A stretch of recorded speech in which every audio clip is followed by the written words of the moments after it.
Bom dia, boa tarde ou boa noite. Neste vídeo nós vamos abordar o tema recurso adesivo, também chamado na doutrina de recurso subordinado. Eu espero que vocês gostem.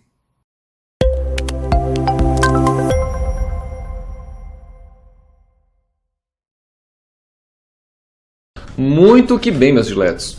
Vamos tratar nesse vídeo a respeito do tema recurso adesivo, também conhecido como recurso subordinado. Eu falei muito rapidamente a respeito desse tema no primeiro vídeo postado na playlist de Mentoria em Processo Civil, onde eu tirei a dúvida de uma aluna com relação à apelação independente ou apelação adesiva. Inclusive eu fiz um comentário lá recente de que ela me informou que deu tudo certo, que o recurso foi conhecido e foi dado provimento, né? Parabéns a ela.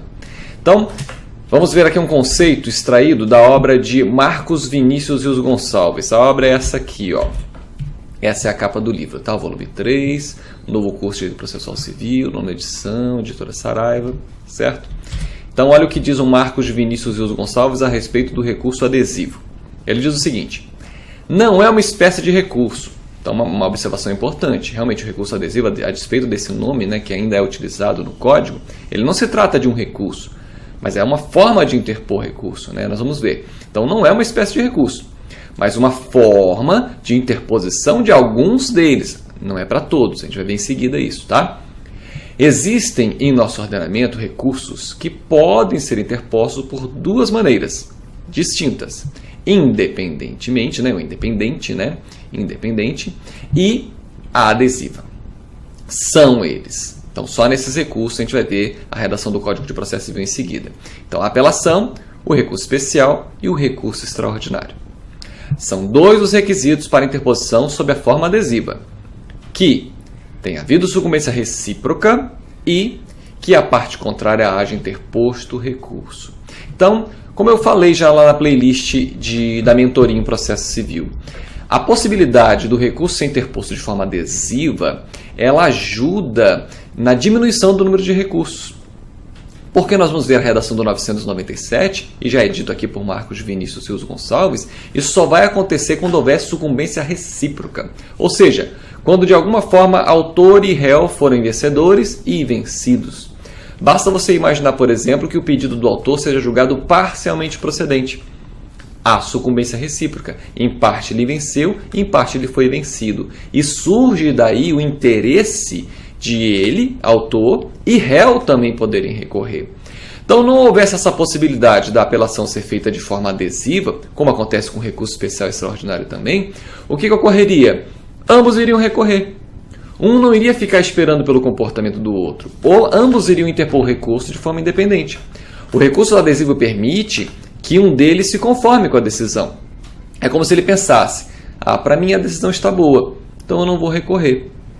Só que acontece, vendo que a outra parte recorreu, porque ele vai ser intimado para contrarrazoar o recurso, aí ele terá uma nova oportunidade para recorrer, só que de forma adesiva, de forma subordinada. Veja que isso acaba sendo uma certa, pode-se falar em exceção à preclusão, porque de certo modo o código releva a preclusão temporal, né? E dá essa oportunidade para a parte se conformar, porque se para ela a decisão está boa, o autor, por exemplo, a despeito de não ter sido totalmente acolhido o seu pedido, ele queria a condenação do réu a lhe pagar R$1 milhão a título de indenização, e ele ganhou 900 mil.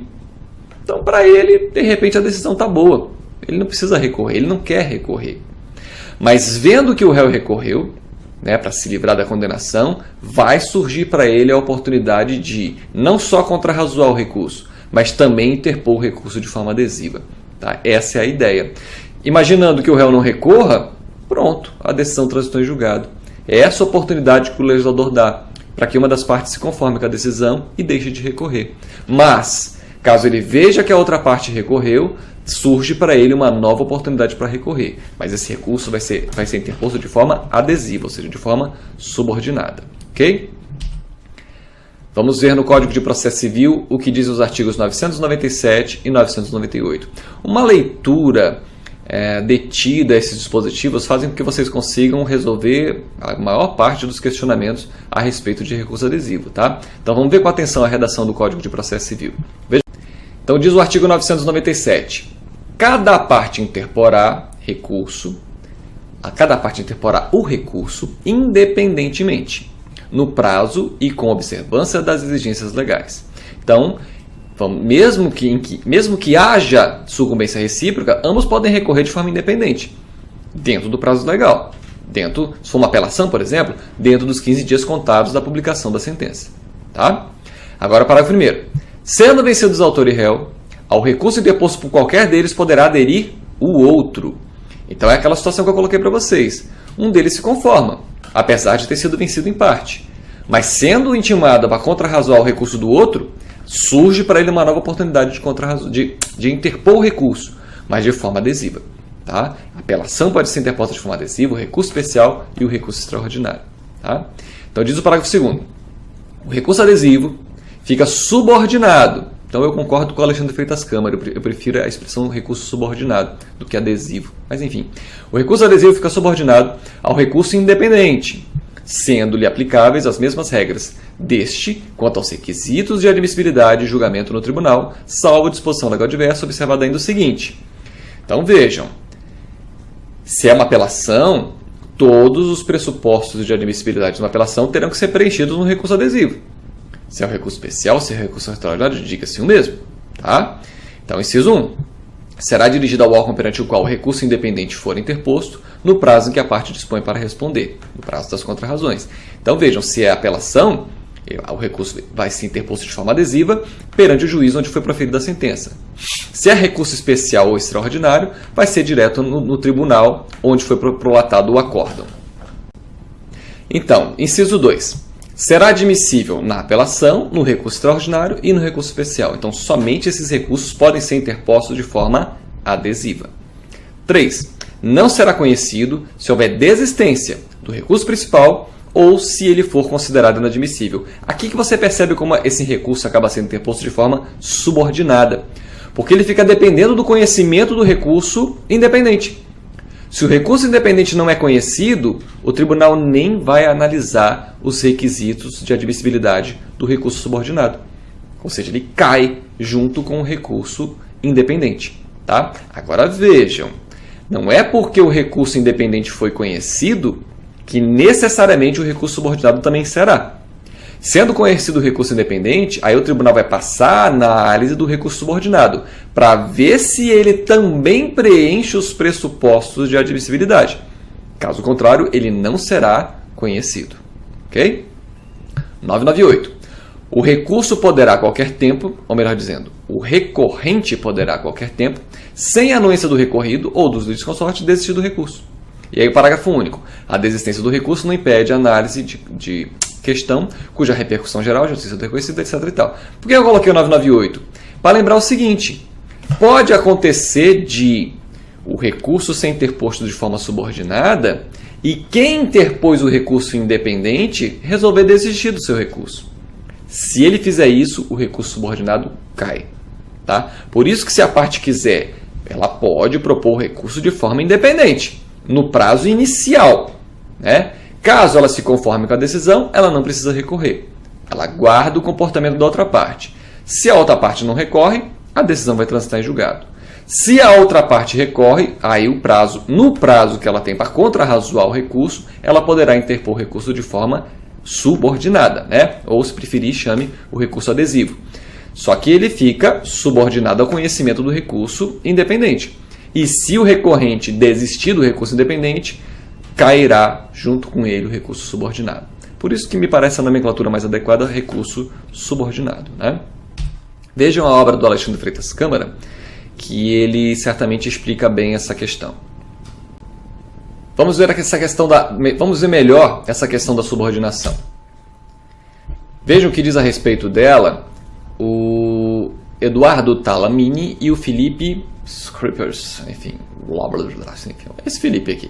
A obra é essa aqui, tá? Aliás, uma excelente obra, coordenada pelo Cássio Scarpinella Bueno, e tem esses vários autores, entre eles os dois autores mencionados, que falam dessa parte que nos interessa. Vejam que esse é o volume 4, aqui há comentários a partir do artigo 926 até o 1072, editora Saraiva, tá? Então vejam o que dizem os coautores, né, nessas páginas aqui. Eles sintetizam essa questão da subordinação. Ó. Em suma, né, em síntese, em resumo, O recorrente adesivo pode ter cumprido todos os pressupostos de admissibilidade recursal. Mas, se o recorrente principal deixou de observar algum dos pressupostos em relação ao seu recurso, por exemplo, não o preparou ou o interpôs intempestivamente, ao não ser conhecido o recurso principal, também não será o adesivo. Por isso que é compreensível o Alexandre Freitas Câmara preferir falar em recurso subordinado. Concordo plenamente com ele. Aliás, vou já mencionar a obra dele para vocês.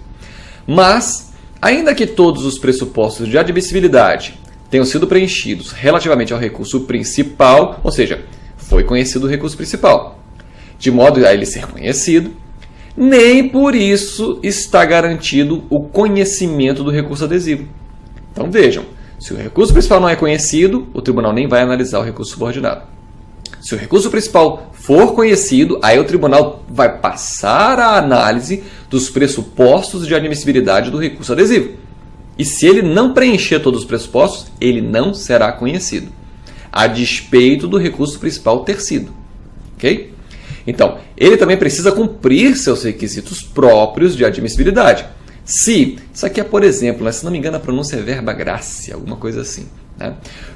Então, se por exemplo, foi intempestivo ou deserto, lembre que a deserção, a falta falha no preparo, ausência ou falha no preparo. Com todas as modificações aí do novo código, eu já falei a respeito disso em outro vídeo.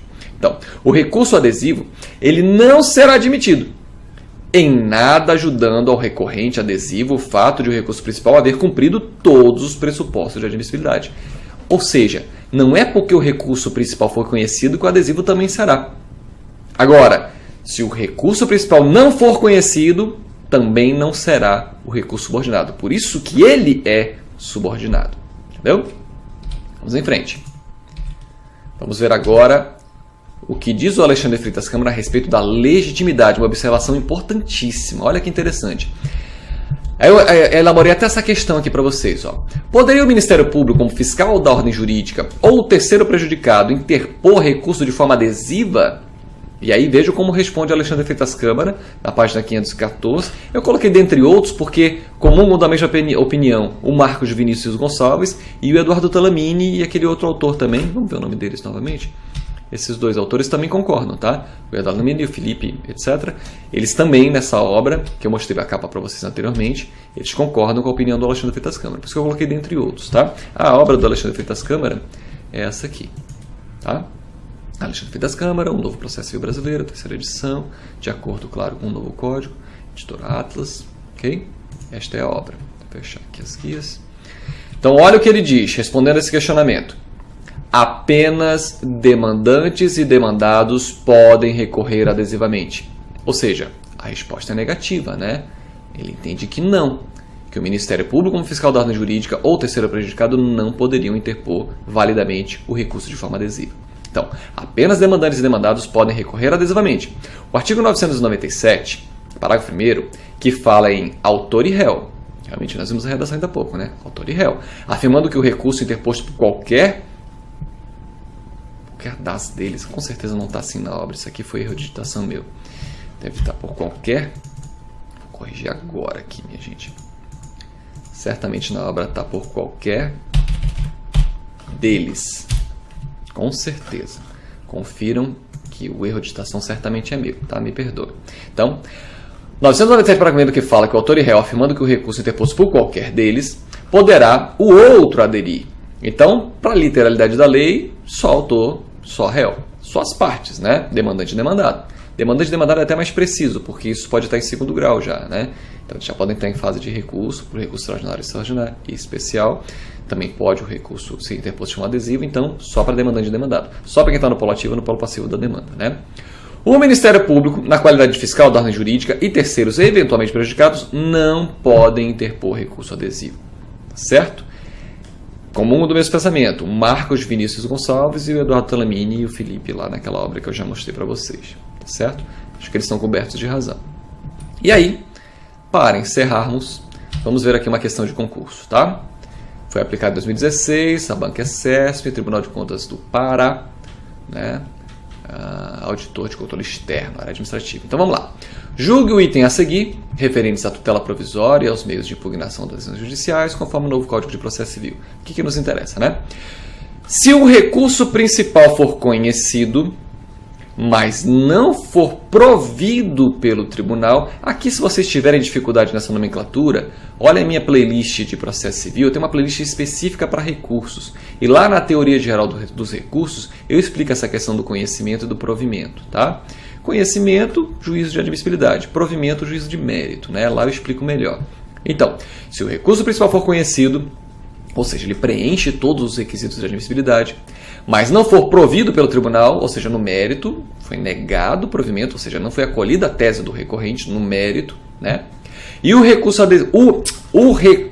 adesivo deverá ser considerado manifestamente prejudicado, porque, conforme determinado pela legislação, se subordina ao recurso interposto de forma independente. Isso é certo ou isso é errado? O que vocês me dizem? Essa questão é interessante porque ajuda a complementar o que eu falei para vocês até aqui.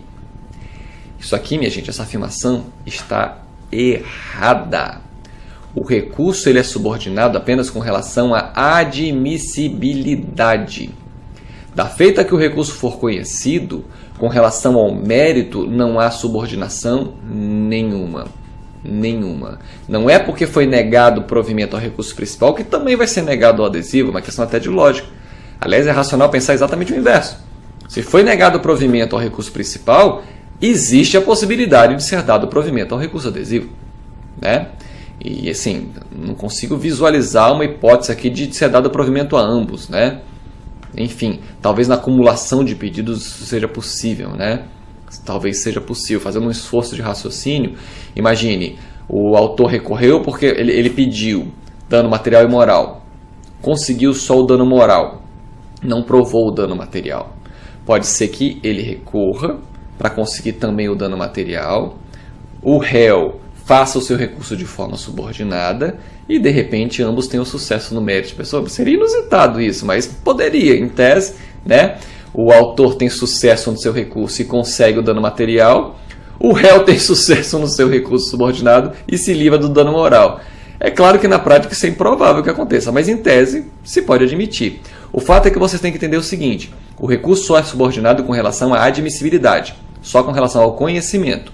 No que diz respeito ao provimento, não há subordinação. Tá? Não é porque não foi provido o recurso principal que também vai ser negado o provimento ao recurso adesivo. Tá certo? Espero ter sido claro nessa parte final aqui da exposição. Minha gente, eu lembro sempre, isso aqui é uma apertada síntese. Eu já tinha falado de forma ainda mais resumida no vídeo lá, do primeiro vídeo da playlist lá de monitoring, processo civil. Aliás, eu peço a vocês, mandem mais questionamentos. Eu acho que fica bem mais interessante a exposição quando a gente fala, responde tira uma dúvida, né, sobretudo relativa a casos concretos, né? Eu acho que fica uma dinâmica mais interessante. Bem, de qualquer modo, eu espero que vocês tenham gostado. Por hoje é só e até a próxima.